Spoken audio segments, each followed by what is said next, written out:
नमस्कार, मैं हूं मनोज। स्वागत है आपका आंकड़े हमारे फैसला आपका में विस्तार से बात करेंगे। दो बड़े मुद्दे होंगे। पहला मुद्दा है शाही शब्द को लेकर आखिर क्यों मच रहा है बवाल, और दूसरा मुद्दा जम्मू कश्मीर के विधानसभा चुनाव और भारतीय जनता पार्टी के संकल्प पत्र में आखिर कौन सी खास बात है और कौन से सवाल अमित शाह ने राहुल गांधी से किए। विस्तार से चर्चा करेंगे, लेकिन सबसे पहले बात कर लेते देश दुनिया की बड़ी खबरों की। पहली खबर हादसे से जुड़ी हुई। हादसा में आगरा अलीगढ़ नेशनल हाईवे पर मैक्स वाहन और अलीगढ़ वाहन और इसके साथ साथ डिपो की रोडवेज बस से टक्कर हो गई है। हादसे में 15 लोगों की मौत हो गई है, वहीं 12 से ज़्यादा लोग घायल हुए हैं। मरने वालों में 4 बच्चे, 4 महिला और 7 पुरुष हैं, जो कि आगरा के एक ही परिवार के रहने वाले हैं। हाईवे पर गांव मितई के पास ये हादसा हुआ है। सूचना मिलने के तुरंत बाद जिलाधिकारी और पुलिस अधीक्षक मौके पर पहुंचे। घायलों को उपचार के लिए जिला अस्पताल भेजा गया, वहीं शवों को पोस्टमार्टम के लिए भेजा गया है। दुर्घटना स्थल पर पुलिस बल तैनात है। माहौल तनावपूर्ण बना हुआ है। पुलिस हादसे की जांच में जुटी है। हादसे के कारणों का पता लगाया जा रहा है। आगे बढ़ते बात करते एक और खबर की। साउथ चाइना सी से उठा सुपर तूफान यागी चीन के दक्षिण तट से टकरा गया। तूफान ने चीन के हैनान प्रांत में दस्तक दी है। इसकी वजह से हैनान के 4 लाख लोगों को अपना घर छोड़ने पर मजबूर होना पड़ा है। तूफान यागी भारतीय समय अनुसार दोपहर 2 बजे हैनान के वैनचांग शहर से टकराया। सुपर तूफान की वजह से 250 किलोमीटर प्रति घंटे की रफ्तार से हवाएं चल रही हैं।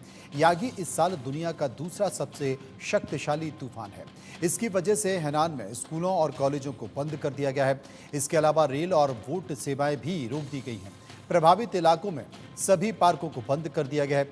चीन की सरकारी न्यूज़ एजेंसी शिन्ह्याओ की रिपोर्ट के मुताबिक तूफान के आने से पहले ही 4,19,367 लोगों को प्रभावित इलाकों से हटा दिया गया है।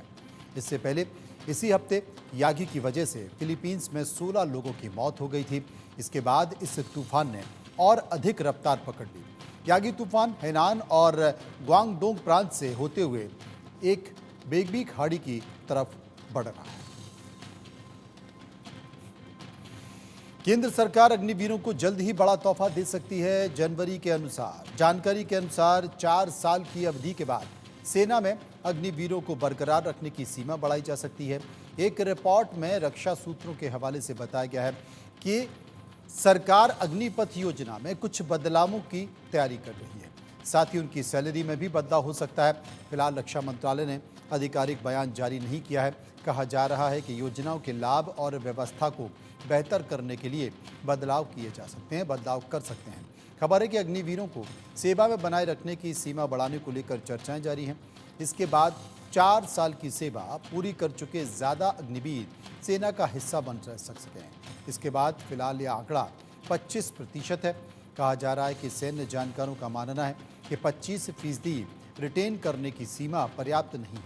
सूत्रों के अनुसार सेना ने सिफारिश की है कि 4 सालों के बाद सेवा में बनाए रखे जाने वाले अग्निवीरों की संख्या बढ़ाकर 50% की जानी चाहिए। खबर है कि सेना ने इस संबंध में सरकार के सामने अपनी सिफारिशें जमा कर दी हैं। इसे लेकर आंतरिक सर्वे भी किया गया है। हालांकि सूत्रों के हवाले से ये खबर है कि इस प्रक्रिया में कुछ समय अभी लग सकता है। उधर हिमाचल प्रदेश की राजधानी शिमला के संजौली में मस्जिद निर्माण मामले पर राजनीति तेज हो गई है। इस मामले पर कांग्रेस और असदुद्दीन ओवैसी फिर एक बार आमने सामने आ गए हैं। एक तरफ जहां कांग्रेस के बयान का बीजेपी ने समर्थन किया है, वहीं AIMIM चीफ ने कांग्रेस पर निशाना साधा है। हिमाचल सरकार में मंत्री अनिरुद्ध सिंह ने कहा है कि पिछले 14 सालों के दौरान इस अवैध निर्माण पर 44 बार नोटिस जारी किए गए, लेकिन इसके बावजूद निर्माण कार्य लगातार चलता रहा है। कोई रिपोर्ट्स आ रही थी काफ़ी दिन से कि कोई एक बिल्डिंग है, बिल्डिंग के अंदर नए नए लोग आ रहे हैं और आसपास में छेड़छाड़ की घटनाएं हो रही हैं। उसको चेक करा जाए। चेक कराने में कुछ बात पता चला है कि उसका वो अवैध निर्माण, बिल्डिंग का अवैध निर्माण है। मालिकाना हक भी जो है वो हिमाचल प्रदेश सरकार के पास है। उसके ऊपर पूरी कार्रवाई हुई। सदन में नियम 62 के तहत हमारे 2 ऑनरेबल मेंबर्स ने उसमें कॉल टेंशन किया था। उसी के बीच में मैंने भी बोला है कि अगर कोई अवैध बिल्डिंग है बनाई है, चाहे वो किसी ने भी बनाई है, कितना भी पावरफुल है, उसके ऊपर एक्शन होना चाहिए और वो गिरानी चाहिए। उधर मणिपुर के पूर्व मुख्यमंत्री मैरमम कोडोरंग के घर पर कुकी उग्रवादियों ने रॉकेट बम से हमला किया है। इस हमले में एक बुजुर्ग की मौत हो गई है, जबकि 5 लोग घायल हो गए हैं। कांग्रेस नेता मैरमम कोइरेंग राज्य के पहले मुख्यमंत्री रह चुके हैं। वे 3 बार मणिपुर के मुख्यमंत्री रह चुके हैं। उनका निधन 27 दिसंबर 1994 को हो चुका है। पुलिस के मुताबिक कुकी उग्रवादियों ने पहाड़ से करीब 4 किलोमीटर की दूरी पर मोइरांग में रॉकेट बम से हमला किया है। हमले के दौरान जिस बुजुर्ग की जान गई है, वो धार्मिक कार्यक्रम की तैयारी कर रहे थे।